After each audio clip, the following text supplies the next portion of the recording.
history, and calculus, you learned about the two most important things in the whole world: you, and what makes life worth living.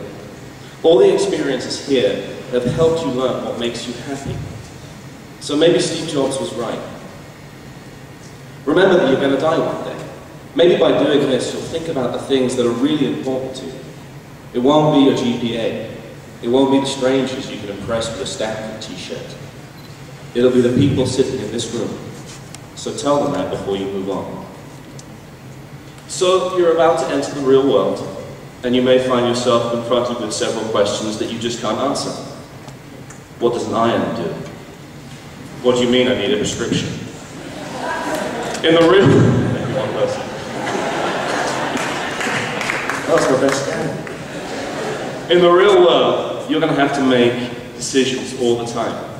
Forks in the road where once you've made your choice, it's very, very difficult to go back. And so I have a little story for you. One that I hope will help with these decisions and will ultimately affect how happy your life is going to be.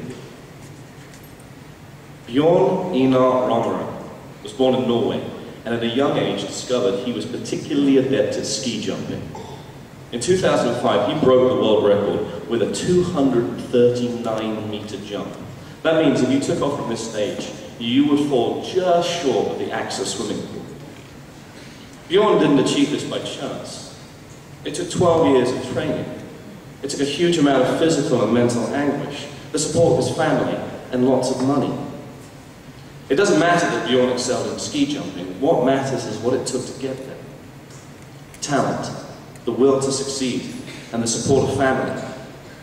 Without these, Bjorn may have found life very difficult. Could he have succeeded without these traits? Would he have pursued his dreams, or would he have given up? It's difficult to say. You're a lucky person indeed to be great at something you love to do. Bjorn is great at something he loves to do. I hope you will all be just like Bjorn, but regrettably it's unlikely.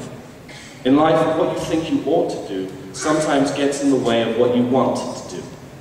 Ask any person in this room what they wanted to do when they were 18, and the answer will most likely not match what they're doing today. Maybe Dr. Hetzel will say, when I was 18, I wanted to be the director of a school in India. But maybe, like me, he wanted to own a record store. This is not to say that 18-year-olds know anything, at all. But sticking to something you love can be really difficult. Money gets in the way. Support can dwindle. But when you're staring at that fork in the road and wondering which path your life should follow, I want you to remember Michael Edwards. Michael, or Eddie, as he likes to be called, was a British skier. And he was practicing in Lake Placid, New York. And when he was there, for the first time in his life, Eddie saw a ski jump. And he was in love. He'd found his calling in the world. He was to be a ski jumper. The great problem Eddie faced is that there are no ski jumps in all of Britain. So he built a 5-meter one in his back garden. Well, once he had mastered his garden, he needed to move up, but he didn't have a sponsor or a jump. So Eddie moved to Finland, where they had lots of ski jumps. He got a part-time job at a mental institute and was allowed to sleep in the ward for free. When he wasn't working, he was jumping. Unfortunately, Eddie discovered a major setback. He was very far-sighted and had to wear glasses to jump, but the cold fogged him up so much he could barely see. Rather than calling it a day, being able to tell himself that he tried his best, he decided to persist and entered the World Championships, where he came dead last. But simply by landing one jump, he qualified for the Olympics in Calgary, only 3 years after seeing a jump for the very first time. Eddie had another problem. He weighed 82 kilograms. Most jumpers are 63 kilograms. Eddie came in at about 40 pounds heavier than his competitors. So looking at his misted glasses and his bulbous waist as he sat atop the jump, one couldn't avoid the feeling that Eddie was either going to line up wrong, derail and crash over the side, or he was simply going to plummet like a stone as soon as he took off. But still, Eddie didn't quit. Remembering Bjorn's 239-meter world record? Well, Eddie, at the Olympics, managed 59 meters. If you took off from the stage, you would land just short of the AES pool. Now, does it matter that Eddie is the worst ski jumper in history? Eddie did what he loved. It didn't make him rich, but he became a hero. At the closing ceremony in Calgary, he received a standing ovation. 100,000 people cheering his name. People saw in him a rare thing. A man who follows his dreams. Most people aren't brave enough to do what makes them happy. We do what we think we ought to. So when you start this next stage of your life, and you're confronted with that fork, and you have a difficult decision, ask yourself this question: what would Eddie do? Because Eddie's happy. Even though it cost him all his money and people told him he was being ridiculous, Eddie followed his dreams. And because of it, he inspired people from all over the world to do the same thing. George Orwell once said that in work, we often end up wearing a mask. But over time, our face comes to fit that mask. And you end up becoming something or someone you never wanted to be. You try to act a certain way, and you end up becoming that act. I'm not suggesting you abandon your studies and take up residence in a Finnish mental institute. But, as you make your journey, don't dismiss the urges. Give them respect. Class of 2011, you're a really special group. One that will forever be dear to everyone in this room, none more so than me. I wish you success in whatever you choose to do, and I hope, like Eddie, your dreams come true. Thank you, and good luck.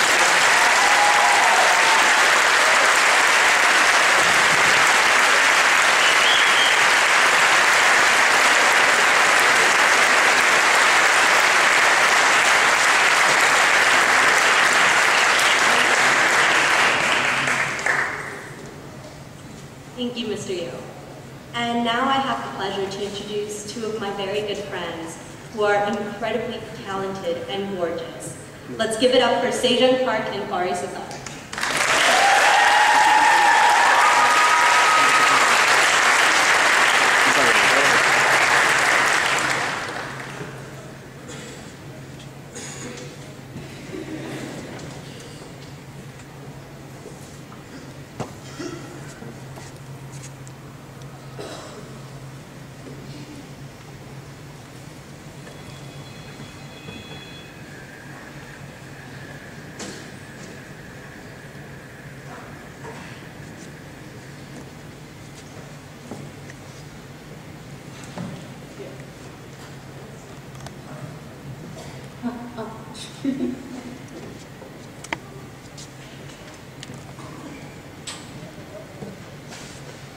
This song is for everyone that's taken their time to look after our class of 2011. I want you to know that we all love you so much. I hope you like it.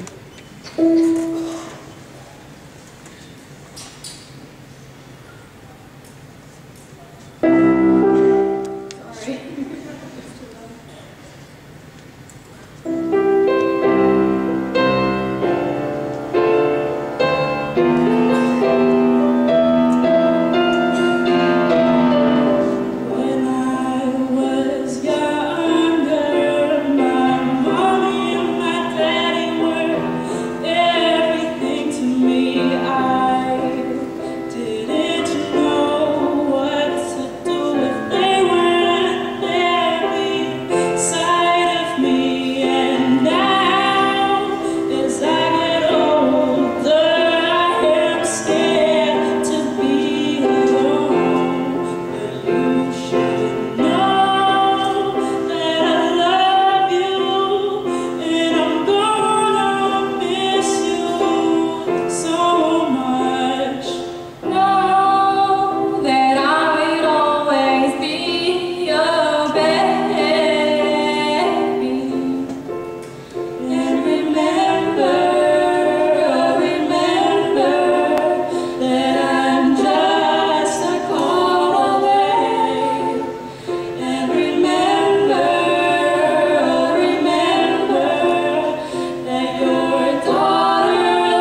class of 85 students, I don't even know how we have that much talent. Let's give them another round of applause.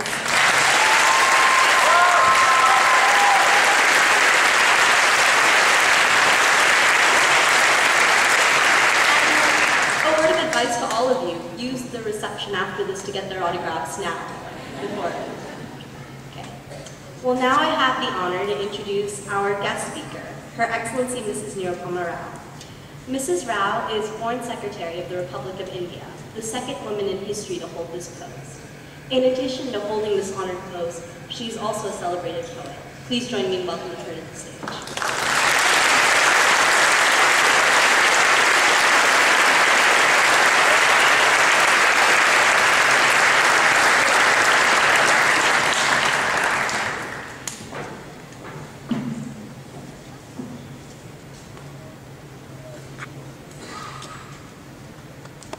Ambassador Rover, Dr. Robert Hertzell, Director of the American Embassy School, members of the Board of Governors, distinguished faculty members, dear graduates of the class of 2011, parents, ladies and gentlemen.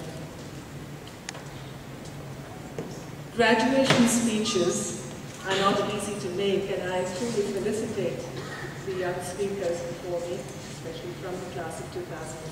You were intimidating as you come. So much of what you say is what the audience has heard before. Unless, of course, one follows the example of Winston Churchill, who in the twilight of his life, when asked to deliver the commencement address at Oxford University, took off his hat, looked over at the students, and simply said, "Never give up," and then proceeded to pick up his hat and sit down. Good, brief advice that. But every graduation